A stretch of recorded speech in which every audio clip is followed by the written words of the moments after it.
இன்னைக்கு நம்ம பார்க்க போற படம் கிரேட்டஸ்ட் ஆஃப் ஆல் டைம். இது முழுக்க முழுக்க விபி படம் தான். அந்த அளவுக்கு மனுஷன் தளபதியை ஃப்ரேம் ஃப்ரேமா செதுக்கியிருக்காரு. பாட்டு வேணுமா பாட்டு இருக்கு, ஃபைட் வேணுமா ஃபைட் இருக்கு, சென்டிமெண்ட் வேணுமா அதுவும் இருக்கு. ட்ரெய்லரை பார்த்தாலே தெரிஞ்சிருக்கும் இதுல ரெண்டு விஜயனும். ஆனா தளபதி ரெண்டு கேரக்டருமே பயங்கரமா ஹோல்ட் பண்ணி நடிச்சிருக்காரு. டாப் ஸ்டார் பிரசாந்த் ஒரு பேட்டியில சொன்ன மாதிரி நாங்கெல்லாம் சேர்ந்து ஒரு படம் பண்ணிருக்கோம் அப்படின்னு சொல்லுவார்ல, அது உண்மைதான். அந்த அளவுக்கு அவருக்குமே ஸ்கிரீன் டைம் தான் கொடுத்திருக்காங்க. அதுல ஆக்ஷன் எமோஷன் அப்படின்னு எல்லாத்தையுமே அள்ளி தெளிச்சிருக்காரு மனுஷன். அதுக்கப்புறம் மைக் மோகன் அவர் இந்த படத்துல இருக்காரு. இன்னும் கொஞ்சம் வில்லத்தனமா காட்டி இருந்திருக்கலாம். ரொம்ப வருஷம் கழிச்சு ஸ்னேகா தளபதியோட காம்பினேஷனை பார்க்க நல்லாவே இருக்கு. கண்டிப்பா இந்த கோட் ஒரு தியேட்டர் மெட்டீரியல். எல்லாரும் தியேட்டருக்கு போய் படத்தை பாருங்க. நிறைய சர்ப்ரைசிங்கான எலமெண்ட்ல இருக்கு, மிஸ் பண்ணிடாதீங்க. இப்ப இந்த கோட் படத்தோட கதைக்குள்ள போலாம். 2008 கென்யா பாலைவனத்துல ஒரு ட்ரெயின் போய்கிட்டு இருக்கு. அதுல நிறைய டெரரிஸ்டும் கையில துப்பாக்கியோட யுரேனியத்தை கடத்திட்டு இருக்காங்க. அந்த டெரரிஸ்ட் கூட்டத்தோட தலைவன் ஓமரும் கையில வச்சிருந்த டேப்ல நியூஸ பார்த்துட்டு வரான். அந்த நியூஸ்ல ஸ்பெஷல் ஆன்டி டெரரிஸ்ட் ஸ்குவாட் சாட்ஸோட முன்னாள் தலைவர் ராஜி மேனன் ஒரு எதிரி நாட்டு உளவாளி அப்படிங்கறத கண்டுபிடிச்சிருக்காங்க. இந்தியால நடந்த பல தாக்குதல்ல அவருக்கு தொடர்பு இருக்கணும். சாட்ஸை சேர்ந்த இன்னொரு அதிகாரி கொடுத்த அந்த தகவல் மூலமா இந்தியன் கவர்மெண்ட்டுக்கு இந்த விஷயம் தெரிய வந்திருக்கணும். நாட்டுக்கு எதிராக செயல்பட்டதுனால இந்தியன் கவர்மெண்ட்டும் அவரை பிடிக்கிறதுக்காக நிறைய தனிப்பட அமைச்சு தேடுறாங்க அப்படின்னு சொல்ல இதை ஓமருமே பாக்குறோம். அந்த டெரரிஸ்ட் கொண்டு போற அந்த யுரேனியம் ஒரிஜினலா இல்லையா அப்படிங்கறத கண்டுபிடிக்கிறதுக்காக ஹெலிகாப்டர் மூலமா ஒரு சயின்டிஸ்ட கூட்டிட்டு வராங்க. அது வேற யாரும் இல்ல, நம்ம தளபதி தான். அவரும் மாறு வேஷத்துல வராரு. அது என்ன வேஷம் அப்படிங்கறத தியேட்டர்ல போய் பாருங்க. உண்மையாலுமே கூஸ் பம்ப்ஸா இருக்கும். உள்ள வந்த தளபதியும் அந்த யுரேனியத்தை செக் பண்ணிட்டு இது ஃபேக்கான யுரேனியம், நான் வேணும்னா இதை லேப்ல வச்சு செக் பண்ணிட்டு அதுக்கப்புறம் வரவா அப்படின்னு கேட்க வெளியில இருந்த ஹீரோட ஸ்குவாட் டீம் ஆளுங்களான அஜய், கல்யாண், சுனில் இவங்க எல்லாம் மைக் மூலமா அதை கேட்டுக்கிட்டு இருக்காங்க. அந்த ட்ரெயினை அட்டாக் பண்ண காத்துக்கிட்டு இருக்காங்க. அந்த நேரத்துல பக்கத்து கம்பார்ட்மெண்ட்ல இருந்த ராஜி மேனனும் யுரேனியம் எல்லாம் ஒரிஜினல் தான், ஆனா வந்திருக்கிற சயின்டிஸ்ட் தான் ஃபேக்னு சொல்ல தளபதியும் அவரோட மாஸ்க கலட்ட உண்மை தெரிஞ்சதுனால கல்யாணம் அந்த ட்ரெயின்ல பாம்பு செட் பண்ணி வெடிக்க வச்சுக்கிட்டு இருக்காரு. இது தெரிஞ்ச டெரரிஸ்ட் டீமும் தளபதியை அட்டாக் பண்ண போக அவர் அவங்க கிட்ட இருந்த கண்ணை புடுங்கி எல்லாரையும் சுட்டு தள்ளிட்டு அவரோட ஸ்குவாட் கிட்ட யுரேனியமை தூக்கிட்டு ஓமரை போடலாம் அப்படின்னு வந்தா இங்க ராஜி மேனுமே இருக்கான், அவனையுமே தூக்கிட்டு வர அப்படி சொல்ல அவரோட ஸ்குவாடும் அவன் எப்படி இந்த குரூப்ல இருக்கான் அப்படின்னு யோசிக்கும் போது தளபதியும் மேனன் அடிக்க போக மேனனுமே தளபதி கூட சண்டை போட இன்னொரு பக்கம் கல்யாணம் மத்த கம்பார்ட்மெண்ட் ஃபுல்லாவே பாம்பை வச்சு வெடிக்க வச்சுட்டு கடைசியா தளபதி இருக்கிற அந்த கம்பார்ட்மெண்ட்டுக்கு வந்து தளபதி கிட்ட ட்ரெயின் ஃபுல்லாவே பாம்பை வச்சுட்டோம், இந்த மேனனை அப்புறமா பாத்துக்கலாம், யுரேனியம் எடுத்துக்கிட்டு வா அப்படின்னு கூப்பிட தளபதி யுரேனியம் எடுத்துக்கிட்டு மேனனோட கம்பார்ட்மெண்ட்ல ஒரு டைம் பாம்பை ஆன் பண்ணி விட்டுட்டு வராரு. மேல ஹெலிகாப்டர்ல பறந்துட்டு இருக்கிற சுனிலோட ஹெலிகாப்டர்ல ஏறி தப்பிச்சிடறாரு. அந்த பிளாஸ்ட்ல மாட்டி மேனனுமே இறந்து போறாரு. அப்படி இந்த மிஷனை சக்சஸ்ஃபுல்லா முடிச்சதுக்காக நீடலி வந்ததுக்கு அப்புறம் ஒரு பார்ட்டி பண்றாங்க தளபதியோட டீமும். எல்லாம் குடிச்சிட்டு ஒரு குத்தாட்டம் போட்டுட்டு புல் மப்போட வீட்டுக்கு வராரு தளபதி. வீட்டுல அவரோட வைஃப் அனுவும் இவருக்காக தூங்காம கூட வெயிட் பண்ணிட்டு இருக்காங்க. அவங்கள பார்த்த தளபதியும் இப்படி நேர மாச கற்பனை அடுத்த ராத்திரில தூங்காம முழிச்சு இருக்க கூடாது அப்படின்னு டாக்டர் சொல்லிருக்காருல, போய் தூங்குமா அப்படின்னு இவர் சரக்கு போட்ட விஷயத்தை அனு கண்டுபிடிக்கல அப்படின்னு நினைச்சுக்கிட்டு தூங்க போறாரு. அடுத்த நாள் காலையில எழுந்த தளபதியும் அவரோட பையன் ஜீவனை 8:30 மணி ஸ்கூலுக்கு 6:30 மணிக்கே ஸ்கூலுக்கு ரெடி பண்ணி உட்கார வச்சு வீடு ஃபுல்லாவே சாம்பிராணி புகையை போட்டு விட்டு சாமி கும்புற மாதிரி அலப்பறையை போட்டு நடிச்சுக்கிட்டு இருக்காரு. இதை பார்த்த அனுவும் இது சரக்கு போட்டு வந்ததுக்கு இதுதான் பிராயச்சித்தம் அப்படின்னு கேட்க, என்னமா பையன் முன்னாடி குடிக்கிட்டு பேசிக்கிட்டு இருக்க, இனிமே சத்தியமா குடிக்கவே மாட்டோம் அப்படின்னு தளபதி சொல்ல, இப்படிதான் ஜீவன் வயித்துல இருக்கும்போது சொன்னீங்க, ஆனா குடிச்சிட்டு வந்து நிக்கிறீங்க, இப்ப வயித்துல இருக்கிறவங்க மேலே நீ சத்தியம் பண்ண போறீங்களா அப்படின்னு கேட்க, அதுக்கு தளபதியும் வயித்துல இருக்கிறது அவன் இல்ல அவ அப்படின்னு சொல்லிட்டு பையனை சாப்பிட வச்சு ஸ்கூலுக்கு கார்ல கூட்டிட்டு போறாரு. அப்படி அவரும் போய்கிட்டு இருக்கும்போது சுனிலோட வைஃப் ராதிகாவும் தளபதிக்கு கால் பண்ணி கொஞ்சம் வீடு வரைக்கும் வந்து என் பொண்ணு ஸ்ரீநிதியை ஸ்கூலுக்கு பிக்கப் பண்ணிட்டு போங்களே அப்படின்னு சொல்ல, அதுக்கு தளபதியும் ஏமா சுனில் இல்லையா அப்படின்னு கேட்க, ஒர்க் பிரஷர்ல நைட் ஃபுல்லாவே குடிச்சிட்டு ஹேங் ஓவர்ல இருக்காரு, வண்டி ஓட்டுற கண்டிஷன்ல இல்ல அப்படின்னு சொல்றாங்க ராதிகா. உடனே தளபதியும் சுனிலோட வீட்டுக்கு வந்து ஸ்ரீநிதியை பிக்கப் பண்ணிட்டு போகும்போதுதான் அனுக்கு இன்னைக்கு 4:30 செக்கப் இருக்கு, மறக்காம கூட்டிட்டு வா அப்படின்னு ராதிகாவும் சொல்றாங்க. அவங்க சொல்லும் போதுதான் தளபதிக்கு ஞாபகம் வருது. அடுத்தது அவங்களோட ஸ்குவாட் டீம் ஹெட் நசீர் கிட்ட இவங்க யுரேனியம் எடுத்துட்டு வந்து அந்த ஃபுட்டேஜை காட்ட அவர் அதை பார்த்துட்டு, ஏண்டா உங்களை யுரேனியத்தை தானே எடுத்து வாங்க அப்படின்னு சொன்னேன், ஒரு ட்ரெயினையே குளிச்சு போட்டு வந்திருக்கீங்க, இதெல்லாம் நாம தான் பண்ண அப்படின்னு கென்யா கவர்மெண்ட்டுக்கு தெரிஞ்சா அவ்வளவுதான் அப்படின்னு புலம்ப, அப்போதான் தளபதியும் நாங்க அதை ஓமரை போட்டு தள்ளிட்டு யுரேனியம் எடுக்கலாம் அப்படின்னு போனோம், ஆனா எதிர்பாராத விதமா மேனன் இங்க வந்துட்டா அப்படின்னு சொல்ல, அப்ப கல்யாணம் நசீர் கிட்ட நாங்க மேனனை தூக்கலாம் தான் பார்த்தோம், அந்த டைம்ல ஏன் கூட இருந்த அந்த 3 பேருமே இந்த ட்ரெயினை டேமேஜ் பண்ணிட்டாங்க அப்படின்னு சொல்றாரு. அப்ப அஜயும் ட்ரெயின்ல இருந்து எடுத்த அந்த யுரேனியம் நாங்க பாபா நியூக்ளியர் சென்டர்ல கொடுத்துட்டோம், அந்த ஓமர் மேனன் மொத்த பேருமே ட்ரெயின்ல பிளாஸ்ட் ஆகி செத்துட்டாங்க அப்படின்னு அபிஷியலா கென்யா கவர்மெண்ட் ரிப்போர்ட் பண்ணிட்டாங்க அப்படின்னு சொல்லிட்டு அந்த ரிப்போர்ட்டை தராரு. அப்ப தளபதியும் நசீர் கிட்ட, சார் இந்த மேனன் தான் யுரேனியம் டீல்ல ஓமருக்கு ஹெல்ப் பண்ணிருக்கான், இது இன்வெஸ்டிகேஷன் பண்ண நிறைய டீடைல் கிடைக்கும் அப்படின்னு சொல்றாரு. அதுக்கு நசீரும் சத்தவங்க கிட்ட போயிட்டு என்னத்தை இன்வெஸ்டிகேஷன் பண்றது அப்படின்னு சொல்லிட்டு தளபதியை பார்த்து, அடுத்த அசைன்மெண்ட் தாய்லாந்துல இருக்கு, அது சம்பந்தமா 3:30 மணிக்கு சென்னைக்கு பிளைட் டிக்கெட் போட்டிருக்கேன், நீ சென்னையில நம்ம ஆளுங்களை போய் பாரு அப்படின்னு சொல்றாரு. அதுக்கு தளபதியும் இன்னைக்கு ஒய்ஃப டாக்டர் கிட்ட கூட்டிட்டு போனோம் அப்படின்னு சொல்ல, அதெல்லாம் அவங்களே போய்ப்பாங்க அப்படின்னு நசீர் சொல்றாரு. அப்படி எங்க அனுவும் சுனிலோட ஒய்ஃப் ராதியா கிட்ட செக்கப்புக்கு வர அவங்கள அனுவோட வயித்துல இருக்கிற அந்த குழந்தைய ஸ்கேன் பண்ணி பார்த்துட்டு குழந்தை எல்லாம் நல்லபடியாவே இருக்கு, எதுக்காக தேவையில்லாம டென்ஷனா இருக்கு அப்படின்னு கேட்க, அதுக்கு அனுவும் எனக்கு குழந்தைய நினைச்சலாம் டென்ஷன் இல்ல, தளபதி நினைச்சுதான் டென்ஷனா இருக்கு, இப்பெல்லாம் தனியாவே சுத்திக்கிட்டு இருக்காரு, வீட்டுக்கு டைமுக்கு வர்றது இல்ல, போன் வந்துச்சுன்னா தனியே போய் பேசுறாரு, ஏதாவது ஒரு பொண்ணோட தொடர்பு இருக்கும் அப்படின்னு சந்தேகமா இருக்கு, இப்படிதான் ஒரு நாள் நான் போன் பண்ணி மளிகை சாமான் வாங்கிட்டு வாங்க அப்படின்னு சொல்ல, ஆனா அந்த டைம்ல ஒரு பொண்ணோட குரல் கேட்டுச்சுன்னு சொல்ல அந்த சீனை காட்டுறாங்க. தளபதி ஒரு மிஷனுக்காக ரஷ்யாவில் இருக்கிற உயரமான பில்டிங்ல கயிறு கட்டி தொங்கிட்டு இருக்கும்போது அனு கால் பண்ணிருக்காங்க. அந்த நேரம் பார்த்து அந்த பில்டிங்ல இருந்த மெயின்டெனன்ஸ் பண்ற ஒரு பொண்ணு தளபதியை பத்தி கத்தி இருக்கு. அதுதான் அனுவுக்கும் கேட்டிருக்கு, அதை தான் அனுவுமே தப்பா புரிஞ்சிருக்காங்க. இந்த மாதிரி தளபதி மிஷன்ல இருக்கும்போது கால் பண்ணி தப்பா புரிஞ்சுக்கிட்ட அனுவும் இப்ப ராதியை கிட்ட புலம்பி புலம்பிக்கிட்டு இருக்காங்க. சொல்ல போனா சாட்ஸ்ல இருக்கிறத யாருமே அவங்க ஃபேமிலி கிட்ட சொல்ல மாட்டாங்க போல, அதனாலதான் இந்த குழப்பம். அடுத்த சில தளபதியும் அணுகிட்ட ஸ்கூல் ரீயூனியன் அப்படின்னு போய் சொல்லிட்டு சென்னைக்கு போயிட்டு திரும்ப வராரு. அப்பதான் அணுவும் ஸ்கூல் ரீயூனியன் எப்படி போச்சு அப்படின்னு கேட்க, நல்லா போச்சு, ஆனா லேட் ஆனதுனால சுனிலோட வீட்லயே படுத்து தூங்கிட்ட அப்படின்னு தளபதி சொல்ல, உடனே அணுவும் கல்யாணுக்கு கால் பண்ணி தளபதி நேற்று நைட்டு எங்க இருந்தாருன்னு கேட்க, அதுக்கு கல்யாணம் என் வீட்டுல தான் இருந்தாரு, இங்கே லேட் ஆயிடுச்சுன்னு தூங்கிட்டாரு அப்படின்னு சொல்ல, அவங்களுமே போனை கட் பண்ணிட்டு இப்ப நேரா சுனிலுக்கு கால் பண்ணி அதே மாதிரி கேக்குறாங்க. சுனிலும் ஒரு படி மேலே போயிட்டு இன்னும் தளபதி என் வீட்டுல தான் தூங்கி இருக்காரு சொல்ல, அதுக்கு அனுபவம் உங்க தளபதி வீட்டுக்கு வந்து 30 நிமிஷம் ஆகுது அப்படின்னு சொல்ல, அங்கே கட் பண்ணி இப்ப சுனில கல்யாணம் அனுவோட வீட்டுல இருக்காங்க. அனுபவம் உங்க தங்கச்சி நினைச்சிருந்தீங்கன்னா இப்படி நீங்க போய் சொல்லுவீங்களா? பிரின்சிபல்னா ஜாலியா சேர்ந்து சுத்துறது மட்டும் இல்ல, ஏதாவது தப்பு பண்ணா அந்த தப்பை தட்டி கேட்கணும். அதை விட்டுட்டு தளபதி பண்ற அந்த தப்புக்களை நீங்களா உடந்தி இருக்கீங்க. எனக்கு இன்னைக்கு ரெண்டுல ஒண்ணு தெரிஞ்சாகணும், ஒண்ணு அவர் ஏன் கூட இருக்கணும், இல்லன்னா அவருக்கு பிடிச்ச அந்த பொண்ணோட போக சொல்லிடுங்க அப்படின்னு சொல்லி அழுவ, இதை பார்த்த தளபதியும் நாங்கெல்லாம் சாட்ஸ் அப்படிங்கிற ஒரு டீம்ல இருக்கோம் அப்படின்னு சொல்ல, அதுக்கு காண்டான அனுபவம் திரும்ப திரும்ப போய் சொல்லாதீங்க, நேத்து கூட நுங்கம் பார்க்கல எங்க அப்பா உங்களை பார்த்தாரு அப்படின்னு கத்தி அழுகுறாங்க. உடனே தளபதியும் நம்ம தாய்லாந்து போற விஷயமா போயிருந்தேன், நம்ம செகண்ட் ஹனிமூனுக்குன்னு சொல்ல, அதை கேட்ட அனுபவம் அப்படியே ஆஃப் ஆகுறாங்க. அப்படி தளபதியுமே தனியா கூட்டிட்டு வந்து சுனிலும் எவனாவது மிஷனுக்கு குடும்பத்தை கூட்டிட்டு போவானா அப்படின்னு சண்டை போட, அதுக்கு தளபதியும் வயிற்றுல புள்ளைய வச்சுக்கிட்டு அழுதுகிட்டு இருக்கா. அவளோட அழுகிய நிறுத்ததா அப்படி சொன்னேன் அப்படின்னு சொல்ல, அதுக்கு கல்யாணம் அங்க உனக்கே சேஃப் இல்ல, இதுல அந்த நசீர் வேற வராரு, எல்லாத்தையும் எப்படி சமாளிக்கிறதுன்னு கேட்க, அதெல்லாம் நான் பாத்துக்கிறேன் அப்படின்னு தளபதி சொல்லிட்டு அப்படி அவரோட ஃபேமிலியோட தாய்லாந்து போறாரு. அப்படி பகல் ஃபுல்லாவே தன்னோட ஃபேமிலி கூட சேர்ந்து தாய்லாந்தை சுத்தி பார்த்துட்டு நைட் டைம்ல ஸ்குவாட் கூட சேர்ந்து தன்னோட அடுத்த மிஷனை சக்சஸ்ஃபுல்லா முடிக்கிறாரு. அப்படியே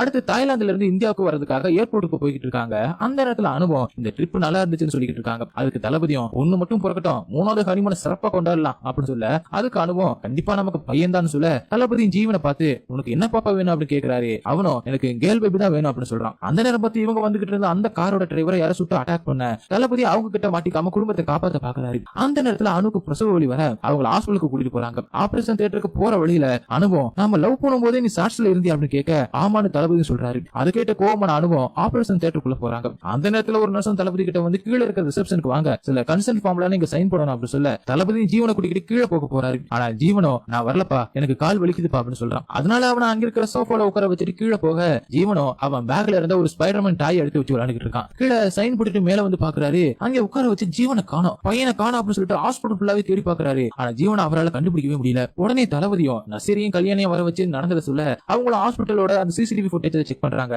அப்பதான் முகம் தெரியாத ஒரு லேடி ஜீவனை அவசர அவசரமா எடுத்துட்டு ஒரு வேன்ல ஏற்றிட்டு போறத பார்த்துட்டு அந்த வேன் நம்பர் நோட் பண்ணி அந்த வேனை ட்ராக் பண்ணி விடிய சுத்திட்டு இருக்காங்க. ஆனா அந்த வேன் ஒரு இடத்துல ஆக்சிடென்ட் ஆயிடுச்சு அப்படின்னு தகவல் வர தளபதியுமே அங்கே போறாரு. அந்த வேன்ல இருந்த மொத்த பேருமே உடல் கருகி செத்து போயிருக்காங்க. ஒவ்வொருத்தரோட உடம்பையுமே வெளியில கொண்டு வந்து வைக்கிறாங்க. அப்பதான் ஜீவனோட உடம்ப ஸ்பைடர்மேன் டாயை பிடிச்சிக்கிட்டு செத்து போன மாதிரி எடுத்துட்டு வந்து போட, அதை பார்த்த தளபதியும் என் பையன் ஜீவன் அப்படின்னு கத்தி கதறி எழுதிக்கிட்டு இருக்காரு. இந்த விஷயத்தை குழந்தை பிறந்த நேரத்துல அணுகிட்ட எப்படி சொல்றதுன்னு தெரியாம சோகம் அணிக்க, அனுபவம் தளபதியை பார்த்து நீங்க ஏன் சாட்ஸ்ல இருக்கிறத முன்னாடியே சொல்லல, முன்னாடியே தெரிஞ்சிருந்தாலும் நான் உங்களை கல்யாணம் பண்ணிருப்பேன், இனிமேலாவது என்கிட்ட எதையுமே மறைக்காம இருங்க, அதுக்கு எதுக்கு மூஞ்ச சோகமா வச்சிருக்கீங்க, ஜீவனை நீங்களே நினைச்ச மாதிரி நமக்கு ஒரு பொண்ணு தான் பிறந்திருக்கு, எங்க ஜீவன் அப்படின்னு தளபதியை பார்த்து கேட்க, தளபதியுமே எதையுமே சொல்ல முடியாம பயங்கரமா அழுதுகிட்டு என்னை மன்னிச்சிடுமா, ஜீவன் நம்மளை விட்டுட்டு போயிட்டா அப்படின்னு சொல்ல, அதை கேட்ட அனுபவம் அழுதுகிட்டே இருக்காங்க. அப்படியே அங்கே கட் பண்ணி கொஞ்சம் வருஷம் கழிச்சு இப்ப லைவ்ல காட்டுறாங்க. ஜீவன் செத்து போனதுக்கு அப்புறமா தளபதியும் அனுபவம் இப்ப சென்னைக்கு வந்து தனித்தனியா தான் வாழ்ந்துகிட்டு இருக்காங்க. இப்ப ஹீரோ ஸ்குவாட விட்டுட்டு இந்தியன் எம்பசில வேலை செஞ்சுட்டு இருக்காரு. தன்னோட பொண்ணு ஜீவிதாவை ஸ்கூல்ல விடுறதும் கூட்டிட்டு வரதுமா வாழ்க்கையை ஓட்டிக்கிட்டு இருக்காரு. அப்படி ஒரு நாள் அனுபவ பிரதர் பிரேம்ஜியும் டிராபிக் போலீஸ் கிட்ட மாட்ட, எங்க மாமா எவ்வளவு பெரிய ஆளு தெரியுமா அப்படின்னு தளபதிக்கு கால் பண்ணி போலீஸ் கிட்ட தர, தளபதியுமே சிபாரிசு பண்ணுவார் அப்படின்னு பார்த்தா பிரேம்ஜி பண்ண அந்த அஃபென்ஸ்க்கு என்ன தண்டனை கொடுக்கணுமோ கொடுங்க அப்படின்னு கோத்து விட பிரேம்ஜிக்கு நல்ல அடி விழுகுது. அப்படியே அன்னைக்கு தளபதியும் ஜீவிதாவை பிக்கப் பண்றதுக்காக அனுவோட வீட்டுக்கு வராரு. ஆனா வீட்டுக்குள்ள போகாம வீட்டுக்கு வெளியிலே நிக்கிறாரு. ரெடியாகி வந்த ஜீவிதாவும் கார்ல ஏறாங்க. பின்னாடி வந்த அனுபவம் இன்னைக்கு சாயங்காலம் நானே வந்து பிக்கப் பண்ணிக்கிறேன் அப்படின்னு ஜீவிதா கிட்ட சொல்றாங்க. அடுத்ததா கார்ல போய்கிட்டு இருக்கும்போது சுனிலோட பொண்ணு ஸ்ரீநிதியோட பர்த்டே ஃபங்க்ஷன் சாயங்காலம் இருக்கு, என் கூட வரியா இல்ல அம்மா கூட போறியா அப்படின்னு கேட்க, அதுக்கு ஜீவிதாவும் உங்க 2 பேர் கூடயுமே சேர்ந்து போகணும் தான் ஆசை, ஆனா அதெல்லாம் எங்க நடக்க போகுது, வீட்டுக்குள்ள வாங்கன்னு சொன்னா கூட வர மாட்டீங்க அப்படின்னு புலம்பிக்கிட்டே வர தளபதியுமே அமைதியா வராரு. அப்படி இன்னைக்கு சாயங்காலம் ஸ்ரீநிதியோட பர்த்டே ஃபங்க்ஷன் நடக்குது. அதுக்கு ஹீரோவோட ஸ்குவாட் டீம் மெம்பர்ஸ் எல்லாருமே வராங்க. அவங்க எல்லாருக்குமே பிரேம்ஜி தான் சரக்கு சப்ளை பண்றாரு. அப்ப நசீரன் தளபதி கிட்ட இன்னும் அனுபவம் கிட்ட பேசுறது இல்லையா, அன்னைக்கு நடந்தது ஒரு ஆக்சிடென்ட், யாரு மேலேயுமே தப்பு இல்ல, நான் வேணும்னா அணுகிட்ட போய் பேசட்டுமா அப்படின்னு கேட்கிறாரு. அதுக்கு தளபதியும் கோவத்தினால இந்த பிரிவில் சார், என் பையன் சாகும்போது அவனுக்கு 5 வயசு, அவனை காப்பாற்ற முடியாம போனதுக்கு எங்களுக்கு நாங்களே கொடுத்துக்கிற தண்டனை தான் சார் இது, இதை பத்தி யாரும் பேசாதீங்க அப்படின்னு சொல்லிடுறாரு. அப்ப கல்யாணம் தளபதியை பார்த்து மாஸ்கோல நம்ம இந்தியன் எம்பசியை ரீஓபன் பண்ணிருக்காங்க, நம்ம ஒரு மினிஸ்டர் அங்க ராங்கா வாயை விட்டு பயங்கரமா பிரச்சனை ஆயிடுச்சு, அங்க இருக்கிற குரூப் எம்பசியை ரீஓபன் பண்ணக்கூடாது அப்படின்னு தகராறு பண்ணிக்கிட்டு இருக்காங்க, அதனால நீ அங்க போய் ஒரு வாரம் இமிகிரேஷன் ஆபீசருக்கு ட்ரைனிங் கொடுத்துட்டு வா அப்படின்னு சொல்ல, அதுக்கு தளபதியும் நான் சாட்ஸ்ல இல்ல அப்படின்னு தெரிஞ்சதுனால தான் ஜீவிதாவுக்கு டிரைவர் வழியே பார்க்க அனு ஒத்துக்கிட்டா, அதையும் கெடுத்துடாதீங்க அப்படின்னு சொல்ல, உடனே நான் கண்ணை எடுத்துட்டு போய் சுடவா சொன்னாங்க, இங்க பாக்குற வழியை அங்கே போய் பாரு அப்படின்னு கல்யாணம் சொல்ல, கூட சேர்ந்து நசீருமே தளபதி கிட்ட நீ இங்கேயே இருக்கிறதுக்கு பதிலா ஒரு சேஞ்சுக்கு அங்க போயிட்டு வா அப்படின்னு சொல்ல தளபதியுமே மாஸ்கோவுக்கு போறாரு. அங்க போய் இமிகிரேஷன் ஆபீசருக்கு ட்ரைனிங் கொடுத்துட்டு சில லோக்கல் கேங்கோட லிஸ்ட் எல்லாத்தையுமே நோட் பண்ணி அதுல சில பேர்த்த ரெட் அலர்ட்ல வைக்க சொல்லிட்டு இருக்காரு. அப்போ ஒரு லோக்கல் கேங் எம்பசி வரக்கூடாதுன்னு எம்பசியோட ஆபீஸ்ல இருக்கு எல்லாருமே அடிக்க ஆரம்பிக்குது. தளபதியுமே அந்த கேங்ல இருக்கிற எல்லாருமே அடிக்க, ஒருத்த மட்டும் மூஞ்சில மாஸ்க் போட்டுக்கிட்டு தளபதிக்கு டஃப் கொடுக்குறான். அதனால தளபதியும் ஃபுல் ஃபோர்ஸோட அவங்களோட சண்டை போட்டுட்டு மூஞ்சில இருக்கிற அந்த மாஸ்க கலட்டினா அது இளைய தளபதி. அவனை பார்த்த தளபதியுமே ஷாக் ஆகி நிக்க, இன்னொரு பக்கம் இளைய தளபதியுமே தளபதியை பார்த்துட்டு ஷாக் ஆகி நிக்கிறான். அப்படியே இங்க போலீஸ் வர அந்த லோக்கல் கேங்கையும் இளைய தளபதியுமே கூட்டிட்டு போறாங்க. குழம்பி போன தளபதியும் தன்னோட பையன் ஜீவனை நினைச்சு ஒரு இடத்துல உட்கார்ந்துகிட்டு இருக்க,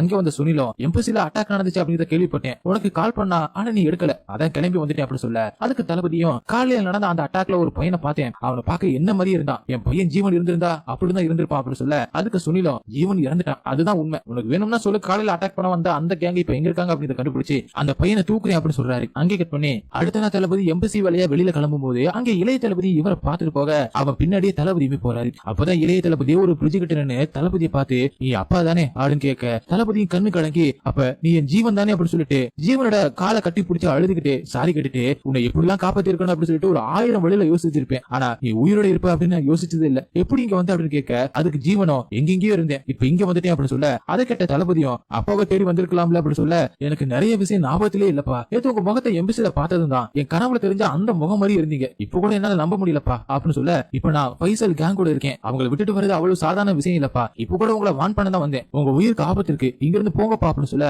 பைசல் கேங் ஆளுகளும் தளபதியை சுட ஆரம்பிக்க, தளபதியும் ஜீவனை பைக்ல உட்கார வச்சு அவங்களுக்கு தண்ணி கட்டிட்டு சுனில வர வச்சு அவர் மூலமா தப்பிச்சிடறாரு. அப்படி அணுவோட வீட்டுக்கு ஜீவனை தளபதியுமே கூட்டிட்டு வந்து காட்ட, அணுவும் ஜீவனை பார்த்த சந்தோஷத்துல எதையுமே பேச முடியாம வாயடிச்சு போய் அழுகுறாங்க. அதுக்கப்புறம் ஜீவனும் தளபதியோட ஃபேமிலியோட அட்டாச் ஆக தளபதியும் அவரோட திங்ஸ் எல்லாத்தையும் எடுத்துக்கிட்டு அணுவோட வீட்டுக்கு வந்துடுறாரு. ஒரு பக்கம் ஜீவனும் ஸ்ரீநிதியும் லவ் பண்ண ஆரம்பிக்கிறாங்க, இன்னொரு பக்கம் தளபதியும் அணு கூட டைம் ஸ்பெண்ட் பண்ணிக்கிட்டு இருக்காரு. ஒரு நாள் தளபதியும் மச்சான் பிரேம்ஜி கூட ஜாலியா சரக்கு அடிச்சுக்கிட்டு இருக்காரு. அப்பதான் அவரோட ஹெட் நசீரும் அவருக்கு கால் பண்ணி, இப்ப சென்னை ஏர்போர்ட்ல தான் இருக்கேன், உங்ககிட்ட அவசரமா ஒரு விஷயத்த சொல்லணும், போன்ல சொல்ல முடியாது, நாம எப்பவுமே மீட் பண்ற அந்த ஹோட்டல் மாரிஸுக்கு வா அப்படின்னு சொல்லிட்டு கேப் புக் பண்ணி அதுல கிளம்புறாரு. இந்த பக்கம் தளபதியுமே பிரேம விட்டுட்டு நசீரை பார்க்க போறாரு. அப்படி நசீர் வந்துகிட்டு இருந்தா அந்த கார் சிக்னல்ல நிக்கும் போது பைக்ல ஹெல்மெட் போட்டு வந்த ஒருத்தன் அந்த கேப் டிரைவரை கொண்டுட்டு கார்ல பாம தூக்கி போட்டுட்டு போறான். இத பார்த்தா நசீரும் கார்ல இருந்து குதிச்சு தப்பிக்க காருமே வெடிக்குது. நசீர் தப்பிச்சதை பார்த்தா அந்த ஹெல்மெட் போட்டவனும் அவரை துரத்த ஆரம்பிக்க, அவரும் ஒரு மெட்ரோ ஸ்டேஷனுக்கு ஓடி போய் தளபதிக்கு கால் பண்ணி எங்க இருக்கு அப்படின்னு கேட்க, அதுக்கு தளபதியும் வந்துகிட்டே இருக்கேன் அப்படின்னு சொல்லும்போது அந்த ஹெல்மெட் போட்டவன் நசீரை கண்ணால சுட, அவருமே பதட்டத்துல அவரோட போன அப்புறம் கையில வச்சிருந்த அந்த பேக் எல்லாத்தையுமே கீழே போட்டுட்டு ஓடி போய் ட்ரெயின்ல ஏறிக்கிறாரு. கீழே விழுந்த போன் மூலமா தளபதியுமே மெட்ரோ ஸ்டேஷனுக்கு வந்து நசீரோட அந்த ட்ரெயின்ல ஏறாரு. அந்த ட்ரெயின்ல அந்த ஹெல்மெட் போட்டவன் நசீரை கொல்ல கிட்ட போறான். இங்க ஸ்டேஷன்ல கீழே விழுந்த நசீரோட போனையும் பேக்கையும் வைபவ் எடுத்து வச்சுக்கிறான். இவனுமே அந்த ஹெல்மெட் போட்டவனோட ஆளுதான் போல. இந்த பக்கம் தளபதியுமே ஹெல்மெட் போட்டவனை புரட்டி எடுக்க, அவனும் தளபதியை அடிச்சு போட்டுட்டு நசீரை கழுத்திலேயே கத்திய வச்சு குத்திட்டு அங்கிருந்து தப்பிச்சு போக, அங்கேயே நசீர் விழுந்து செத்து போறாரு. அந்த ஹெல்மெட் போட்டவனை துரத்திக்கிட்டு தளபதியுமே வர, தளபதிக்கு தண்ணி காமிச்சிட்டு ஹெல்மெட் போட்டுக்கிட்டு இருந்தவன் குத்திட்டு அங்கிருந்து தப்பிச்சு போக, அங்கேயே நசீர் விழுந்து செத்து போறாரு. அந்த ஹெல்மெட் போட்டவனை துரத்திக்கிட்டு தளபதியுமே வர, தளபதிக்கு தண்ணி காமிச்சிட்டு ஹெல்மெட் போட்டுக்கிட்டு இருந்தவன் அந்த ஹெல்மெட்டை கலட்டுவான் பாருங்க, அது வேற யாரும் இல்ல ஜீவன் தான். உடனே ஜீவனும் அவனோட ட்ரெஸ் கழட்டி போட உள்ள சிஎஸ்கே ஜெர்சி போட்டிருக்கான். அவனும் ட்ரெயின்ல இருந்து இறங்குற சிஎஸ்கே மேட்ச் பார்க்க வந்த அந்த கூட்டத்தோட கூட்டமா சேர்ந்து தப்பிக்கிறான். நம்ம தளபதியால அந்த கூட்டத்துல ஹெல்மெட் போட்டவனை கண்டுபிடிக்கவே முடியல. அப்படியே நசீரோட ஃபியூனரலுக்கு தளபதியோட ஸ்குவாட் டீம் வருது, கூடவே டிஃபென்ஸ் மினிஸ்டருமே வராரு. அப்பதான் மினிஸ்டரும் நசீரோட கம்ப்யூட்டர்ல இருந்த எல்லா டேட்டாயுமே கரெக்டா இருக்கா அப்படின்னு சொல்ல, அதை கேட்ட கல்யாணம் ரொம்பவே கன்ஃபியூசிங்கா இருக்கு சார், அது என்ன டேட்டா, அதை எடுத்துக்கிட்டு ஏன் தளபதியை பார்க்க வரணும் அப்படின்னு சொல்ல, அதுக்கு தளபதியும் நான் போன்ல நசீர் கூட பேசும்போது ஏதோ சொல்லணும் தான் வர சொன்னாரு, நான் அவரை மீட் பண்ண கூடாது அப்படிங்கிறதுக்காக தான் இந்த அட்டாக், அவரோட போன் வேற சுவிட்ச் ஆஃப்ல இருக்கு, என் கண்ணு முன்னாடியே நசீரை கொண்டுட்டு தப்பிச்சு போயிருக்கான், முகம் தெரியாத ஒருத்தங்கிட்ட நான் தோத்து போயிருக்கேன், அந்த தோல்வியோட ஒரு நாள் கூட என்னால நிம்மதியா தூங்க முடியாது, எவன் செஞ்சிருந்தாலும் சரி அவனை கண்டுபிடிச்சு என் கையில கொள்ளுவேன், அதனால நான் திரும்ப ஸ்குவாடுக்கு வரேன் அப்படின்னு சொல்ல, மினிஸ்டருமே அமைதியா இருக்க, அதை பார்த்த தளபதியும் வயசாயிடுச்சு ஸ்குவாடை விட்டு போயிட்டு பல வருஷம் ஆயிடுச்சுன்னு யோசிக்கிறீங்களா அப்படின்னு கேட்க, அதுக்கு மினிஸ்டரும் தளபதியை பார்த்து எவ்வளவு வயசான என்னையா, எ line is always a line அப்படின்னு சொல்ல, இதை எல்லாத்தையுமே ப்ளூடூத் ஹெட்செட் மூலமா ஜீவனுமே கேட்டுட்டு ஐ ஆம் வெயிட்டிங் அப்படின்னு சொல்றாரு. அடுத்தது இந்த பக்கம் நசீரோட டேட்டாவை தளபதியுமே செக் பண்ண சொல்ல, அவரோட டீமும் நசீர் சாகறதுக்கு முன்னாடி எங்கெல்லாம் போனார் அப்படிங்கிறத பாக்குறாங்க. அப்பதான் போன மாசம் 7ஆம் தேதி கூட சென்னைக்கு வந்துட்டு போயிருக்காரு, ஆனா ஃபேமிலிக்கும் சார்ஸ்க்கு இந்த தகவல் தெரியாது அப்படின்னு தளபதி கிட்ட சொல்ல, அதுக்கு தளபதியும் சீக்கிரமா நசீரோட போனை ட்ராக் பண்ணுங்க, அதுல இருக்கிற அந்த டேட்டா நமக்கு வேணும், அன்னைக்கு ஹெல்மெட் போட்டு வந்தவன் பைக் நம்பரை வச்சு செக் பண்ணி பாத்தீங்களா அப்படின்னு கேட்க, அந்த பைக் அசம்பிள் பண்ணப்பட்டது, அதனால கண்டுபிடிக்க முடியல அப்படின்னு சொல்றாங்க. அப்படி இந்த பக்கம் வைபவ பார்க்க வந்த ஜீவனும் நசீரோட போன கூட அப்படின்னு கேட்க, அது மெட்ரோ ஸ்டேஷன்ல மிஸ் ஆயிடுச்சு அப்படின்னு வைபவம் சொல்ல, அந்த போன் மட்டும் சார்ஸ் கையில கிடைச்சிச்சுனா நாமெல்லாம் அவ்வளவுதான் அப்படின்னு ஜீவன் சொல்ல, நான் அந்த போனை ட்ராக் பண்ணிக்கிட்டே இருக்கேன், சீக்கிரமா கண்டுபிடிச்சிரு அப்படின்னு வைபவமே சொல்றான். அப்பதான் ஜீவனுக்கு அவனோட அப்பா கால் பண்றாரு. அதை எடுத்த ஜீவனும் சொல்லுங்கப்பா நம்ம பிளான் படி தான் எல்லாமே போய்கிட்டு இருக்கு அப்படின்னு சொல்ல, அப்பாவும் சூப்பர்னு சொல்ல, அப்பதான் அந்த அப்பாவை காட்டுறாங்க, அது ராஜீவ் மேனன் தான். அங்கே கட் பண்ணி படத்தோட ஓப்பனிங்ல தளபதி ட்ரெயினை பிளாஸ் பண்ணிட்டு தப்பிச்சு போகும்போது அந்த ட்ரெயின்ல மேனன் தன்னோட குடும்பத்தோட இருந்திருக்காரு. பிளாஸ்ட்ல அவர் மட்டும் தப்பிச்சுக்க அவரோட பொண்டாட்டி புள்ளி எல்லாம் அதுல மாட்டி செத்து போயிருக்காங்க. அதுக்கப்புறம் தளபதியை ஃபாலோ பண்ணி அவர் பையனை ஒரு லேடி மூலமா தூக்கி அந்த வேன் ஆக்சிடென்ட்ல மத்தவங்க கூட சேர்ந்து ஜீவனுமே செத்து போயிட்டா அப்படின்னு தளபதியை நம்ப வச்சு ஜீவனை அங்க இருக்கிற லோக்கல் ரவுடி மூலமா பிச்சை எடுக்க வச்சு குடும்ப பண்ணி அந்த கொடுமையில இருந்து தான் காப்பாத்தின மாதிரி மேனன் ஒரு பிம்பத்தை ஜீவன் மனசுல விதைச்சு வச்சிருக்காப்ல. இதை பார்த்துதான் ஜீவனுமே வளர்றான். அப்பா மேனன் தான் அவருக்காக என்ன வேணா செய்யலாம் அப்படின்னு ஜீவனோ மேனனோட தொழிலை செய்ய ஆரம்பிக்கிறான். அப்படி ஒரு நாள் மேனனோ தண்ணிய சுட்டுக்கு போக அதை பார்த்த ஜீவனோ ஏன்பா என்னாச்சு அப்படின்னு கேட்க அப்பதான் மேனனோ நம்ம குடும்பத்தை அழிச்ச அந்த பாவியை அழிக்கத்தான் உன்னை நான் வளர்த்தேன். ஆனா இப்பதான் அந்த பாவி உன்னோட பயாலஜிக்கல் ஃபாதர் அப்படின்னு தெரிய வந்துச்சு. தான் சொந்த அப்பனை இப்படி உன்னால சாகடிக்க சொல்ல முடியும், அதெல்லாம் முடியாதுல, அதனாலதான் என்னைய நான் சுட்டுக்க போறேன் அப்படின்னு சிம்பதியை கிரியேட் பண்ண அப்பதான் ஜீவனோ எல்லாத்தையும் மறந்து நடு ரோட்ல பிச்சை எடுத்துக்கிட்டு இருந்தப்ப நீ தான் வந்து என்ன காப்பாத்தின. அவன் இல்ல நீ மட்டும் இல்லனா நான் எல்லாரும் எப்படி இருந்தப்பன்னு நினைச்சு கூட பார்க்க முடியாது. எனக்கு நீ தான் அப்பா, நான் தான் உன் புள்ள, உனக்கு இவ்வளவு வலியை கொடுத்தவனுக்கு நானுமே வலியை கொடுப்பேன் அப்படின்னு சொல்லியிருக்கான் ஜீவன். மேனன் போட்ட அந்த பிளான்னாலதான் இப்ப ஜீவனுமே இங்க வந்திருக்கான். அவங்களோட பிளானே தளபதியை மொத்தமா அழிக்கிறது தான். அடுத்த சில தளபதி கூட எல்லாருமே உட்கார்ந்து லஞ்ச் சாப்பிடுறாங்க, கூடவே அஜியுமே சாப்பிடுறாரு. அப்ப தளபதிக்கு அவரோட டீமோ நசீரோட போன் ஆன் ஆயிடுச்சு ட்ராக் பண்றோம் அப்படின்னு சொல்ல அதே நேரத்துல ஜீவனோ வைபவுக்கு நசீரோட போன் ஆன் ஆயிடுச்சு ட்ராக் பண்ண அப்படின்னு மெசேஜ் அனுப்புறான். உடனே தளபதி நசீரோட போன் நம்பருக்கு கால் பண்ண அதை யோகி பாபு தான் எடுத்து பேசுறாரு. அது என் ஃப்ரெண்டோட போன், கொஞ்சம் கொண்டு வந்து தரீங்களா அப்படின்னு தளபதியும் கேட்க அதுக்கு யோகி பாபுவும் நான் எவ்வளவு கஷ்டப்பட்டு மெட்ரோ ஸ்டேஷன்ல அடிச்சேன், அதெல்லாம் அவ்வளவு ஈஸியா கொடுத்துட முடியாது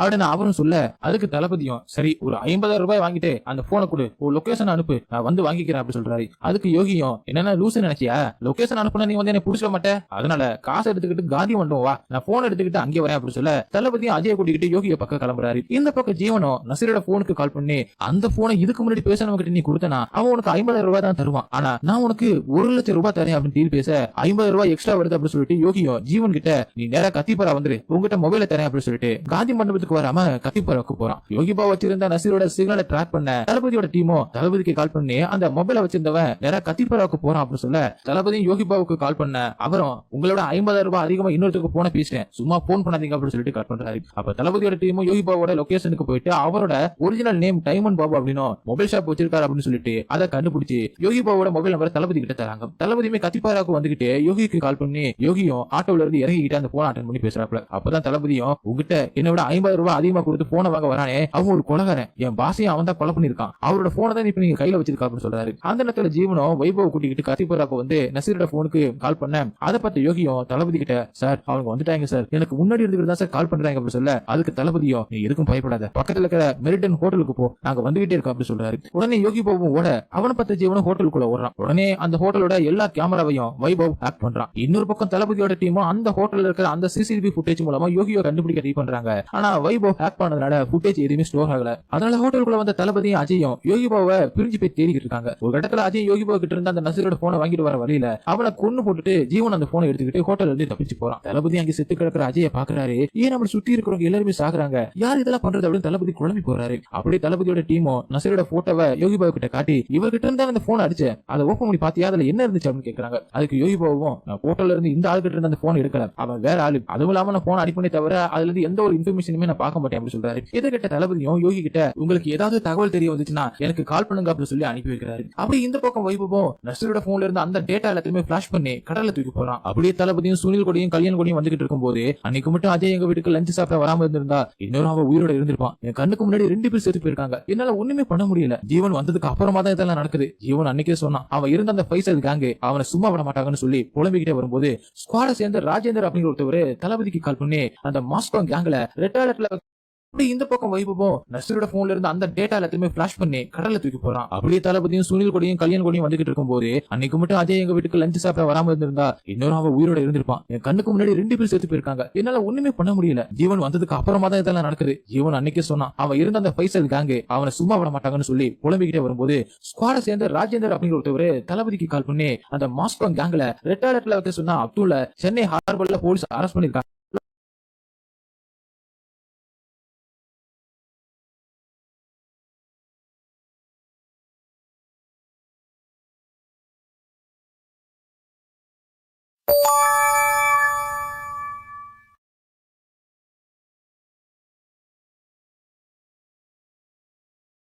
புலம்பிக்கிட்டே வரும்போது ஸ்குவாட சேர்ந்த ராஜேந்தர் அப்படிங்கிற ஒருத்தவர் தளபதிக்கு கால் பண்ணி வந்ததுக்கு அப்புறமா தான் இதெல்லாம் நடக்குது. இவன் அன்னைக்கே சொன்னான், அவன் இருந்த அந்த பைசல் கேங்கு அவனை சும்மா விட மாட்டாங்கன்னு சொல்லி புலம்பிக்கிட்டே வரும்போது ஸ்குவாட சேர்ந்த ராஜேந்தர் அப்படிங்கிற ஒருத்தவர் தளபதிக்கு கால் பண்ணி அந்த மாஸ்கோ கேங்ல ரெட் அலர்ட்ல வைக்க சொன்னா அப்துல்ல சென்னை ஹார்பர்ல போலீஸ் அரெஸ்ட் பண்ணிருக்காங்க. வேற ஒரு ஐடியில தான் உள்ளவரை பார்த்திருக்கான். ஆனா செக்கிங்ல மாட்டிக்கிட்டான். நான் அங்கதான் போய்கிட்டு இருக்கேன், நீங்க இங்க வந்துருங்க, அவங்க கூட சேர்ந்து நிறைய பேர் கைதாயிருக்காங்க அப்படின்னு சொல்லிட்டு போனை கட் பண்றாரு. அந்த நேரத்துல ஹார்பர்ல வெயிட் பண்ற வைபவுக்கு ஜீவனுக்கு கால் பண்ணி ஷிப் வந்துருச்சா, நம்ம ஆளுங்க எல்லாம் வந்துட்டாங்களா அப்படின்னு கேட்க அதுக்கு வைபவம் ஷிப் வந்துருச்சு, ஆனா ஆளுங்க யாருமே வரல அப்படின்னு சொல்றான். அந்த நேரத்துல ஜீவனோட ரூமுக்கு வந்த ஜீவிதாவும் என்ன பண்ற, யார் கூட போன் பேசிக்கிட்டு இருக்க, உங்க அப்பா உனக்கு ரொம்ப நேரமா போன் பேச ட்ரை பண்ணிக்கிட்டு இருக்காரா, ரொம்ப நேரமா பிசின்னு வருதாமே அப்படின்னு சொல்லிட்டு அவளோட போனை கொடுத்துட்டு அங்கிருந்து போக தளபதி இப்ப ஜீவன் கிட்ட மாஸ்கோல நீ இருந்த அந்த கேங் சேர்ந்த ஒருத்தன் சென்னைக்கு வந்திருக்கான், அவனை போலீஸ் அரெஸ்ட் பண்ணிடுச்சு, நீ எதுக்கும் பயப்படாத, நான் கல்யாண் சுனிலோட அங்கதான் போய்கிட்டு இருக்கேன், பத்திரமா இரு, யாருக்கிட்டுமே இதை பத்தி சொல்லாத அப்படின்னு சொல்லிட்டு போன வைக்கிறாரு. அப்பதான் ஜீவனுக்கு அந்த அப்துல் கூட தான் தன்னோட அப்பா மேனனே வந்திருக்காரு, அவரை எப்படியாவது காப்பாற்றணும் அப்படின்னு வைவு கிட்ட சொல்ல, நான் உள்ள போனா நான் மாட்டிப்பேன், அப்புறம் நம்மளோட மொத்த பிளானுமே சொதப்பிடும் அப்படின்னு சொல்றான். மேனனை எப்படியாவது காப்பாத்தி ஆகணும் அப்படின்னு சொல்லிட்டு ஜீவனும் ஸ்ரீநிதிய லாங் டிரைவ் கூட்டிட்டு போறேன் அப்படின்னு சொல்லி ஒரு இடத்துக்கு கூட்டிட்டு வந்து கைகால எல்லாத்தையுமே கட்டி போட்டு வாயில துணியை வச்சு அடைச்சு சுனிலுக்கு வீடியோ கால் பண்ணி குரலை மாத்தி மூஞ்சியை காட்டாம ஸ்ரீநிதியோட பேச மட்டும் காட்டி இன்னும் 5 நிமிஷத்துல ஹார்பர்ல புடிச்சு வச்சிருக்கிற ஆளுங்களை வெளியில விடலைனா உன் பொண்ணோட தலை துண்டாயிடும் அப்படின்னு மிரட்ட அதை பார்த்த சுனிலும் பயந்து போறாரு. உடனே சுனிலும் அவங்களை ரிலீஸ் பண்ணிடு, என் பொண்ணை காப்பாத்தணும் அப்படின்னு தளபதி கிட்ட சொல்ல அதுக்கு தளபதியும் ஏஜென்ட் மாதிரி பேசு, அவனோட ஆளுங்களை ரிலீஸ் பண்ணா மட்டும் உன் பொண்ணை விட்டுருவானா, அவனை நான் பாத்துக்கிறேன் அப்படின்னு சொல்லிட்டு சுனிலுக்கு வீடியோ கால் வந்து அந்த நபரை ட்ராக் பண்ண சொல்லி அவரோட டீம் கிட்ட சொல்றாரு. 5 நிமிஷம் ஆகியுமே தன்னோட ஆளுங்களை ரிலீஸ் பண்ணல அப்படின்னு சொல்லிட்டு ஜீவனும் பக்கத்துல இருந்த பாட்டில உடைச்சு சுனிலுக்கு வீடியோ கால் பண்ணி இன்னும் ஆளுங்களை நீ ரிலீஸ் பண்ணல அப்படின்னு சொல்லி ஸ்ரீநிதியோட கழுத்திலே ஒரு கோட போட அதை பார்த்து சுனிலும் கத்தி அழுகிறாரு. உடனே கல்யாண தளபதியோட போனை வாங்கி ராஜேந்தருக்கு கால் பண்ணி அப்துல்லையும் அவன் கூட சேர்ந்து கைது பண்ண ஆளுங்களையுமே உடனே ரிலீஸ் பண்ணிட்டு மப்டியில வாட்ச் பண்ணுங்க அப்படின்னு சொல்றாரு. அதனால ராஜேந்திரம் அப்துல் கூட சேர்ந்து மேனனையுமே ரிலீஸ் பண்றாரு. அதே நேரத்துல தளபதி கேட்டிருந்த ஸ்ரீநிதியோட லொகேஷன் அவங்களுக்கு வர அந்த இடத்துக்கு 3 பேருமே கிளம்பி போறாங்க. அப்பதான் ஜீவனோ ஸ்ரீநிதி கிட்ட உன்னை உயிரோட விட்டுனா என்ன நீ காட்டி கொடுத்துருவா அப்படின்னு சொல்ல அதுக்கு ஸ்ரீநிதியோ நான் பண்ண மாட்டேன், என்ன உயிரோட விட்டுரு அப்படின்னு கெஞ்சி கேட்கறாங்க. ஆனா ஜீவனோ நீ கண்டிப்பா சொல்லிடுவா அப்படின்னு சொல்லிட்டு கழுத்தை அறுத்து போட்டுட்டு தப்பிக்க அந்த இடத்துக்கு தளபதி சுனில் கல்யாண் எல்லாருமே வந்து ஆளுக்கு ஒரு பக்கமா தேடிக்கிட்டு இருக்காங்க. ஒரு கட்டத்துல கல்யாணோட கண்ணுல ஸ்ரீநிதியுமே சிக்க அவர்கிட்ட ஸ்ரீநிதியும் இது எல்லாத்துக்குமே காரணம் ஜீவன் தான் சொல்றாங்க. என்னமா ஜீவன் கிட்ட எதையுமே சொல்ல மாட்டேன் அப்படின்னு சொல்லிட்டு இப்படி பண்றியமா அப்படின்னு சொல்லிக்கிட்டு அவளை கட்டி போட்டு இருந்தா அந்த துணியை எடுத்து மூங்கில வச்சு அழுத்த ஸ்ரீநிதி மூச்சு திணறி செத்து போறாங்க. அப்பதான் கல்யாணம் அந்த மேனனோட ஆளுதான் அப்படின்னு காட்டுறாங்க. அந்த பிளாஸ்ட்ல இருந்து தப்பிச்சதுமே கல்யாணம் தான் பார்க்க வந்திருக்காரு மேனன். அப்ப கல்யாணம் நீ இந்த ட்ரெயின்ல இருப்பேன்னு நினைச்சு கூட பார்க்கல, அதுவும் நீ ஃபேமிலியோட இருக்கா அப்படின்னு தெரிஞ்சா அந்த ஆபரேஷனுக்கு நான் வந்திருக்கவே மாட்டேன், ஏன் இப்ப கூட ஷார்ட் ஸ்ட்ரீம் கிட்ட நீ செத்து போயிட்ட அப்படின்னு நம்ப வச்சிருக்கேன் அப்படின்னு சொல்ல அதுக்கு மேனனோ நான் அனுபவிச்ச வழியை தளபதியுமே அனுபவிக்கணும் அப்படின்னு சொல்ல அதுக்கு கல்யாணம் என் அக்கௌண்ட்ல பணத்தை அனுப்பு, மொத்தம் எல்லாத்தையுமே நான் பாத்துக்கிறேன் அப்படின்னு சொல்லியிருக்காரு. அப்படியே பிளான் பண்ணி தளபதியை மாஸ்கோவுக்கு அனுப்பி ஜீவனை சந்திக்க வச்சது எல்லாமே இவங்க பிளான் தான். ஒரு நாள் நசீரம் மேனனோட டெத்து ஃபேக்னு தெரிஞ்சது கல்யாணுக்கு கால் பண்ணி ஏன் மேனன் செத்து போயிட்டா அப்படின்னு போய் சொன்ன, இது எல்லாத்தையுமே நான் தளபதி கிட்ட சொல்ல போறேன் அப்படின்னு சொல்லிட்டு கிளம்பி சென்னைக்கு வந்திருக்காரு. இது எல்லாத்தையுமே ஜீவன் கிட்ட கல்யாணமும் சொல்ல ஜீவனும் ஸ்கெட்ச் போட்டு நசீரை போட்டு தள்ளிட்டு அவரோட மொபைல் இருந்த டேட்டாவையுமே எடுத்து அழிச்சது மட்டும் இல்லாம அன்னைக்கு நசீரோட ஃபியூனரல்ல ஜீவன் ப்ளூடூத் ஹெட்செட் மூலமா தளபதி பேசினதை கேட்க வச்சது இந்த கல்யாணம் தான். அவர் தான் அவரோட போன்ல இருந்து ஜீவனுக்கு கால் பண்ணிருக்காரு. இவங்க பேசுறது எல்லாத்தையுமே ஜீவனுமே கேட்டிருக்கான். இப்ப கூட இந்த இடத்துக்கு வரதுக்கு முன்னாடி ஸ்ரீநிதியை தூக்கிட்டேன் அப்படின்னு சொல்லிட்டு கல்யாணுக்கு ஜீவனுமே மெசேஜ் பண்ணிருக்கான். இது எல்லாத்தையுமே கூட இருந்து செஞ்சு முடிச்சுட்டு இப்ப சந்தேகமே வராத மாதிரி ஸ்ரீநிதியோட உடம்ப சுனில் கிட்ட தூக்கிட்டு வந்து தராரு கல்யாண். அப்படியே ஸ்ரீநிதிக்கு இறுதி சடங்கும் பண்றாரு சுனில். அடுத்து இந்த பக்கம் மேனன் வந்ததுனால ஒரு குத்தாட்டத்தை ஜீவனு போட்டுட்டு அப்பா கூட இருந்த அப்துல்லா அங்கேயே குத்தி கொள்ள மேனனோ ஏன் அவனை கொன்ன அப்படின்னு கேட்க இவனாலதான் நீங்க மாட்டிருப்பீங்க அதனாலதான் இவனை கொன்னே அப்படின்னு சொல்றான். அடுத்ததான் ஒரு நாள் யோகி பாபுவும் சாப்பிட ஹோட்டலுக்கு போக அங்க வைபவ் இருக்கிறத பார்த்துட்டு தளபதிக்கு கால் பண்ணி நசீரோட போனை ஒருத்தங்கிட்ட அடிச்சதான்னு சொன்னல அவன் எனக்கு முன்னாடி தான் இருக்கான்னு சொல்ல அதுக்கு தளபதியும் அவனை க்ளோஸா வாட்ச் பண்ணிட்டே போயிட்டு அவன் இடத்தை கண்டுபிடிச்சு சொல்லு அப்படின்னு சொல்ல யோகியும் வைபவ் பின்னாடியே போயிட்டு அவனோட இடத்தை கண்டுபிடிச்சு தளபதி கிட்ட சொல்ல அவரையுமே அவரோட டீம் கூட சேர்ந்துக்கிட்டு வைபவ் இல்லாத அந்த நேரத்துல அவனோட ரூமுக்குள்ள வந்து ஏதாவது எவிடன்ஸ் கிடைக்கும் அப்படின்னு தேடி பார்த்துட்டு அங்க ஹிடன் கேமராவையும் அவன் யாருக்கிட்ட பேசுறா அப்படின்றத கண்டுபிடிக்கிறதுக்காக ஒரு மைக்குமே வச்சுட்டு வராங்க. அப்படி தளபதி ஹார்பர்ல அப்துல்ல கைது பண்ணும்போது எடுத்த அந்த சிசிடிவி ஃபுட்டேஜ் பார்க்க அதுல அப்துலுக்கு பின்னாடி மேனன் இருக்கிறத பார்த்துட்டு செத்து போனவே அப்படின்னு நினைச்சவங்க இவ்வளவு நாள் கழிச்சு எதுக்கு மறைவா இருந்துட்டு இப்ப வரணும் அப்படின்னு யோசிக்கிறாரு. அதே நேரத்துல வைபவுக்கு ஜீவனுக்கு கால் பண்ணி நாளைக்கு ஒரு 12:30 போல நம்ம எப்பயுமே மீட் பண்ற அந்த இடத்துக்கு வா அப்படின்னு சொல்ல வைபவம் சரின்னு சொல்றான். இத தளபதியோட டீமே கேட்டுட்டு தளபதி கிட்ட சொல்ல அவரும் நாளைக்கு நம்மளோட நாளா இருக்கட்டும் அப்படின்னு சொல்றாரு. அப்படி அடுத்த நான் வைபவ தளபதி கூட சேர்ந்துக்கிட்டு அவங்க டீமே ஃபாலோ பண்ண அந்த நேரத்துல அனுவும் தளபதிக்கு கால் பண்ணி ஜீவனை காணோம் வீடு ஃபுல்லாவே பார்த்துட்டேன் போன் பண்ணாலும் ரீச் ஆக மாட்டான் அப்படின்னு சொல்லிட்டு இருக்க. சரி வை நான் கால் பண்ணி பாக்குறேன் அப்படின்னு சொல்லிட்டு தளபதியுமே ஜீவனுக்கு கால் பண்ணி எங்க இருக்கு அப்படின்னு கேட்க நான் பிரிண்ட பார்க்க வெளியில வந்திருக்கேன்ப்பா அப்படின்னு ஜீவன் சொல்ல இந்த மாதிரியான நேரத்துல எதுக்கு வெளியில வந்தாடுன்னு தளபதி கேட்க அந்த நேரத்துல தான் வைபவ ஜீவனை பார்த்துட்டு கை கொடுக்க போக இத தளபதியுமே பார்த்துட்டு இது எல்லாத்துக்குமே நம்ம போலதான் காரணம் அப்படின்னு கண்காணிக்க போயிடாரு. உடனே தளபதியும் ஜீவனை அரெஸ்ட் பண்ண சொல்றாரு. ஜீவனை அரெஸ்ட் பண்ணதுமே தளபதியும் ஏன்டா இப்படி பண்ண அப்படி கேட்க அதுக்கு ஜீவனும் நீதாப்பா நசீருக்கு உன்னை பத்தி தெரிஞ்சு போச்சு அப்படின்னு அவனை கொல்ல சொன்ன நான் கொன்னேன், அதுக்கப்புறம் என் ஃப்ரெண்ட்ஸ் எல்லாத்தையுமே காப்பாத்தேன் அப்படின்னு ஸ்ரீநிதி பொண்ணை கடத்தி வச்சுக்கிட்டு மிரட்ட சொன்ன நான் செஞ்சேன், இப்ப எல்லாத்தையுமே உனக்காக பண்ணேன், நீ டெரரிஸ்ட் கூட சேர்ந்துக்கிட்டு எல்லாத்தையுமே பண்ணிட்டு இப்ப என்ன மட்டும் தனியா மாட்டி விடுற அப்படின்னு சொல்ல அது கேட்டு காண்டான தளபதி ஜீவனை கழுத்தை பிடிச்சி தூக்கி எங்களுக்குள்ளே சண்டையை முட்டி விட பாக்குறியா நீ என்ன பண்ண போற உண்மை சொல்லு அப்படின்னு கேட்க அந்த நேரத்துல சுனிலும் உள்ள வந்து ஜீவனை பார்த்து என்ன எங்களுக்குள்ள ட்விஸ்ட் பண்றியா, நீ பிறக்கிறதுக்கு முன்னாடி இருந்தே நாங்களா ஃப்ரெண்ட்ஸ்டா அப்படி சொல்லிட்டு ஜீவன் தலையில கண்ணை வச்சு உனக்கும் எனக்கு என்ன சம்பந்தம், எதுக்கு இத்தனை கொலைகளை பண்ண, வேற என்னெல்லாம் பிளான் பண்ணிருக்கீங்க அப்படின்னு கேட்க அந்த நேரத்துல ஜீவனும் சுனிலோட கண்ணை புடிங்கி சுனிலோட நெஞ்சில சுட்டு தள்ளுறான். இதை பார்த்த தளபதி ஜீவனை போட்டு அடிக்க அப்பதான் தளபதிக்கு ஒரு கால் வருது. அதை பண்ணது மேனன் தான். அணுவை கடத்தி வச்சுக்கிட்டு ஜீவனை நான் சொல்ற இடத்துக்கு கூட்டிட்டு வா அப்படி சொல்ல வேற வழி இல்லாம போலீஸ் கஸ்டடியில இருந்த ஜீவனை கூட்டிட்டு வராரு. வர வழியில கூட தளபதி ஜீவன் கிட்ட ஏய் தப்பு பண்ணது நான் தான், அதுக்கே அம்மாவை கடத்தி வச்சிருக்கீங்க, அவளை வெளியில விட சொல்லுங்க அப்படி சொல்ல அதுக்கு ஜீவனும் எங்க ஃபேமிலி மட்டும் என்ன பண்ணுச்சு, ட்ரெயின்ல வச்சு கொண்டீங்களா அப்படி சொல்ல அதுக்கு தளபதியும் அவங்க ட்ரெயின்ல இருந்திருப்பாங்க அப்படின்னு எனக்கு தெரியாது அப்படி சொல்ல ஜீவனை தளபதி அடிச்சு மயங்க வைக்கிறான். அப்படியே கண்ணு முடிச்சு எழுந்து பார்த்தா தளபதி ஒரு இடத்துல கட்டி போட்டு வச்சிருக்காங்க, கூடவே அணுவுமே கட்டி போட்டு வச்சிருக்காங்க. அப்ப அங்க வந்த மேனனோ தளபதியை பார்த்து பாத்தியா உனக்கு எதிராக உன் பிள்ளையவே மாத்திருக்கேன், இந்த ஒரு நாளைக்காக தான் நான் ரொம்ப வருஷமா காத்திருந்தேன், சாட்ஸ் ஆபீசர் சுனில கொண்டுட்டு நீயும் உன் பையன் ஜீவனும் சேர்ந்து நடக்க போற ஐபிஎல் மேட்ச் ஃபைனல்ல பெரிய பாம் பிளாஸ்ட் பண்ணிட்டு தப்பிக்க போறீங்க, பாவம் அப்பாவி மக்கள் பல்லாயிரம் பேர் சாக போறாங்க, இதை செஞ்சுட்டு தலைமறைவான உன்னையும் உன் குடும்பத்தையும் இந்த நாடே தேடும், இதுதான் என் பிளான், என்ன எப்படி துரோகின்னு சொல்லி இந்த நாட்டை விட்டு விரட்டினியோ அதே மாதிரி இந்த நாடே உன்னை துரோகின்னு சொல்ல வைப்பேன் அப்படி சொல்ல அதை கேட்ட தளபதியும் ஃபேமிலி அந்த ட்ரெயின்ல இருக்கும் அப்படின்னு நான் நினைச்சு கூட பார்க்கல, உனக்கு எனக்கு இருக்கிற அந்த பிரச்சனைக்கு நடுவுல எதுக்காக பப்ளிக் இழுக்கிற, வேணாம் விடு ஜீவனை நிறுத்த சொல்லு அப்படின்னு தளபதி சொல்ல அதுக்கு மேனன் சிரிச்சுக்கிட்டே தளபதியை பார்த்து இன்னும் ஜீவனா உன் பையன் அப்படி நினைச்சிட்டு இருக்கியா, உன்னை பழி வாங்குறவனு பிளான் மட்டும் தான் என்னோடது, மத்தது எல்லாமே ஜீவனோட பிளான் தான், சேப்பாக்கம்பல பாம்பு வெடிக்கிற அந்த சவுண்ட் உன் காதை கிழிக்கும் அப்படின்னு சொல்லிட்டு அங்கிருந்து கிளம்ப தளபதி சிரிச்சுக்கிட்டே எப்படி உன் வாயாலேயே பாம்பு எங்க வெடிக்க போகுதுன்னு சொல்ல வச்சேன் பாத்தியா, இது நான் உனக்கு போட்ட ஸ்கெட்ச், உன்னை கைது பண்ணி உண்மையை சொல்லுடா அப்படின்னு சொன்னா வாயை கூட திறக்க மாட்டேன், இப்ப பாரு எப்படி உண்மையை வாங்கின பாரு அப்படின்னு சொல்ல தளபதியோட டீமும் உள்ள வந்து மேனோட ஆளுங்களை சுட்டு தர்றாங்க. அப்படியே மேனனை எடுத்துக்கிட்டு சேப்பாக்கத்துக்கு கிளம்புற தளபதி அங்கே ஜீவனும் செக்யூரிட்டிக்கு தெரியாம ட்ரெயினேஜ் வழியா வைபாவை வச்சு பாம்பை எடுத்துட்டு வந்து கிரவுண்ட் ஃபுல்லாவே செட் பண்ணிட்டு இருக்க. அப்பதான் ஸ்டேடியமோட சிசிடிவி ஃபுட்டேஜ் செக் பண்ணிட்டு இருக்கிற சீஃப் செக்யூரிட்டி ஆஃபீஸர் ராகவனுக்கு பிரேம்ஜியும் மட்டன் பிரியாணி எல்லாத்தையுமே வாங்கிட்டு வந்து குதிரையுமே சுட பிரேம்ஜியுமே ஒரு இடத்துல ஒளிஞ்சுக்கிறாரு. அங்கே கட் பண்ணி இங்க மேனனை தேடி கல்யாணம் தளபதியை கடத்தி வச்சிருக்கிற அந்த இடத்துக்கு வர செத்து பணத்தை நினைச்சுக்கிட்டு இருந்த நம்ம சுனிலும் அங்கே கெத்தா வந்து நிக்கிறாரு. அதை பார்த்த கல்யாணம் இப்போ நீ உயிரோட இருக்கா அப்படின்னு கேட்க அதுக்கு சுனிலும் ஏன் மேனன் மட்டும் தான் உயிரோட வர முடியுமா, நான் வந்து ஒத்துக்க மாட்டியா அப்படின்னு தளபதி எல்லாத்தையுமே சொல்லிட்டான். ராஜேந்தர் மாஸ்கோல இருந்து வந்து அப்துல்லா கைது பண்ணி வச்சிருக்க அப்படின்னு தளபதி கிட்ட சொன்ன அந்த சீனை காட்டுறாங்க. அன்னைக்கு ராஜேந்தர் அப்துல்லா அப்படிங்கிற பேரை தளபதி கிட்ட மட்டும் தான் சொல்லிருப்பாரு. ஆனா ஸ்ரீநிதியை பணையம் வைக்கும் போது தளபதியோட போன புடுங்கி அப்துல்லையும் அவன் கூட வந்தவங்களுமே ரிலீஸ் பண்ணிட்டு அவங்கள மக்களை வாட்ச் பண்ணுங்க அப்படின்னு சொன்னதை தளபதியுமே நோட் பண்ணிருக்காரு. இது எல்லாத்தையுமே சுனில் கிட்ட தளபதியுமே ஸ்ரீநிதியோட இறுதி சடங்கு அப்ப சொல்லிட்டு ஸ்ரீநிதி கழுத்து அறுத்ததுனால சாகல, போஸ்ட்மார்ட்டம் ரிப்போர்ட் படி அவன் மூச்சு திணறி தான் செத்து போயிருக்கா அப்படின்னு வந்திருக்கு. கடைசியில கல்யாணம் ஸ்ரீநிதியை தூக்கிட்டு வந்திருக்கான். எங்க உண்மை தெரிஞ்ச போது அப்படின்னு சொல்லிட்டு தான் அவன் தான் மூச்சு நிறுத்தி சாகடிச்சிருக்கணும் அப்படின்னு எல்லா உண்மை எல்லாத்தையுமே சுனில் கிட்ட ஏற்கனவே சொல்லிட்டு இருப்போம். இப்ப கல்யாணம் கிட்ட சுனிலும் ஜீவனை தளபதி பார்த்து பாரு, என் பொண்ணை கொண்டவனை நான் பாத்துக்கிறேன் அப்படின்னு சொல்லிட்டு சுனில் கல்யாணம் அடிச்சு துப்பாக்கியை சுட்டு சாகடிச்சிருக்காரு. அதே நேரத்துல எங்க கிரவுண்ட்ல இருக்கிற எல்லா கட்டையுமே ராகவனை வச்சு மூட வச்சுட்டு ஜீவனும் வாக்கிட்டிக்கு மூலமா அவ ஆளுங்க கிட்ட நம்ம கேட்கிற அமௌண்ட் கவர்மெண்ட் கொடுத்துருச்சுன்னா 10 ஓவருக்குள்ள பணமும் வந்துருச்சுன்னா தளபதி காசை வாங்கிட்டு பாம்ப பிளாஸ்ட் பண்ணிட்டாரு அப்படின்னு சொல்லலாம். அப்படி பணம் வரலனா பணம் தராததுக்காக பிளாஸ்ட் பண்ணிட்டாரு அப்படின்னு நாமளே பிளாஸ்ட் பண்ணிட்டு இது தளபதி தான் பண்ணாரு அப்படின்னு இந்தியன் கவர்மெண்ட் நம்ப வச்சு அப்படி சொல்ல பணமும் வரல பாம்பு வெடிக்கல அப்படின்னா என்ன பண்றது அப்படின்னு ஒரு வாய்ஸ் வர ஜீவனை திருப்பி பார்க்க பக்கத்து ஸ்டேஜ்ல இருந்து வாக்கிட்டிக்கு மூலமா தளபதி தான் பேசுறாரு. அப்புறம் மேனனை புடிச்சு இழுத்துட்டு வந்து இப்ப பாம்பு வெடிச்சுச்சுன்னா உங்க அப்பனும் சாவான் பரவாயில்ல அப்படின்னு கேட்க அதுக்கு ஜீவனை தளபதி கிட்ட எங்க அப்பாவை விட்டுரு அப்படின்னு சொல்ல அந்த பக்கத்துல இருந்த தளபதியும் ஜீவன் சைடுல ஒளிஞ்சிருக்கிற பிரேம்ஜியை பார்த்துட்டு கண்ணை காட்ட அவரும் பாம்பு வெடிக்க வச்சிருந்த அந்த டெட்டனேட்டரை தூக்கிட்டு ஓடுறாரு. பிரேம்ஜியை துரத்திக்கிட்டு ஜீவனை ஓடுறான். இந்த பக்கம் தளபதியும் மேனனை பாத்ரூம்ல இருந்த ஹேண்ட் கப்பை போட்டுட்டு அங்கிருந்து எஸ்கே கிட்ட நான் சாட்ஸ் ஆபீசர் நான் திரும்ப வர வரைக்கும் இவனை பத்திரமா பாத்துக்கங்க, கிரவுண்ட்ல இருக்கிற ஆயிரக்கணக்கான உயிர் உங்களை நம்பிதான் இருக்கா அப்படின்னு சொல்லி ஒரு கண்ணை கொடுத்துட்டு ஜீவனை தேடி போக எஸ்கேயின் தளபதி கிட்ட சார் நீங்க இதை விட ஏதோ முக்கியமான வேலையை போறீங்கன்னு நினைக்கிறேன், நீங்க அதை பாத்துக்கங்க நான் இதை பாத்துக்கிறேன் அப்படின்னு சொல்றாரு. இந்த பக்கம் டெட்டனேட்டர் எடுத்துட்டு வந்த பிரேம்ஜியும் மேட்ச பாத்துக்கிட்டு இருந்த ஜீவிதா கிட்ட கொடுத்துட்டு இது உங்க அப்பா கிட்ட கொடுத்துரு அப்படின்னு சொல்ல அவங்களும் அதை எடுத்துக்கிட்டு அவங்க அப்பாவை தேடி ஓட இந்த பக்கம் பிரேம்ஜியை பிடிச்ச தளபதியும் எங்க அந்த டெட்டனேட்டர் கேட்க ஜீவன் துரத்திட்டு வந்தனால அதை மேட்ச் பார்க்க வந்து ஜீவிதா கிட்ட கொடுத்துட்டு உங்ககிட்ட கொடுக்க சொன்னேன், இப்ப அந்த டெட்டனேட்டர் ஜீவிதா கிட்ட இருக்குன்னு சொல்ல